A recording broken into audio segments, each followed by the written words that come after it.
স্বাভাবিক অর্থে শিয়া মানে হচ্ছে দল। কোরআনুল কারিমেও এই অর্থেই ব্যবহার হয়েছে। শিয়া মানে কোন একটা দল।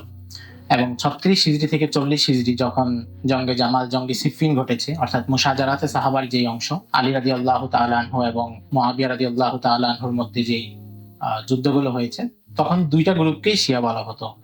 শিয়া আনে মুআবিয়া এবং শিয়া আনে আলী। অর্থাৎ এরা আলীর শিয়া, এরা মুআবিয়ার শিয়া। এরা আলীর দল, এরা মুআবিয়ার দল।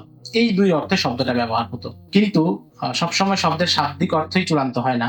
একটা দীর্ঘ সময় পরে এটার পারিভাষিক অর্থ বা বিশেষ কোন একটা ফিরকা মতবাদের সাথে ওই শব্দের অর্থটা খাস হয়ে যায়। তো তখন শুধু শাব্দিক অর্থ দিয়েই এটা নিরূপণ করা যায় না। পরবর্তী ঘটনা প্রবাহে যেটা দেখা গেল যে কিছু লোক তারা হচ্ছে নিজেদের স্বার্থ সিদ্ধির জন্য আলী রাদিয়াল্লাহু তাআলা আনহু শিবিরে ছিল এবং নিজেদেরকে আলী রাদিয়াল্লাহু তাআলা আনহুর পক্ষের লোক বলে তারা প্রচার করত এবং আলী রাদিয়াল্লাহু তাআলা আনহুর প্রতি ভালোবাসা দেখানোর চেষ্টা করত। এবং এই ভালোবাসা দেখাতে গিয়ে অনেক ধরনের বক্তব্য তারা দিয়েছে। কখন আলী রাদিয়াল্লাহু তাআলা আনহুকে আল্লাহর আসনেই বসানোর চেষ্টা করেছে এবং এটা ওনার জীবদ্দশাতেই এই ধরনের বেশ কয়েকটা ঘটনার বর্ণনা পাওয়া যায়।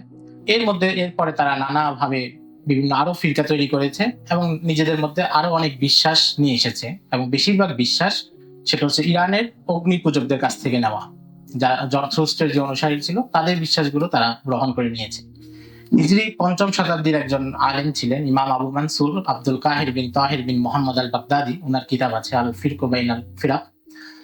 তো ওখানে উনি আল ফারকু বাইনাল ফিরাক, তো সেখানে উনি শিয়াদের এই ধারাটা বলেছেন এবং তিনি বলেছেন যে শিয়াদের জন্ম আসলে 36 হিজরিতে ওসমান রাদিয়াল্লাহু তাআলা আনহুর ইন্তেকালের যে ঘটনা প্রবাহ তখন থেকে। আমরা জানি যে ওসমান রাদিয়াল্লাহু তাআলা আনহুর শাহাদাতের যে ঘটনা সেখানে আব্দুল্লাহ ইবনে সাবার একটা ভূমিকা ছিল।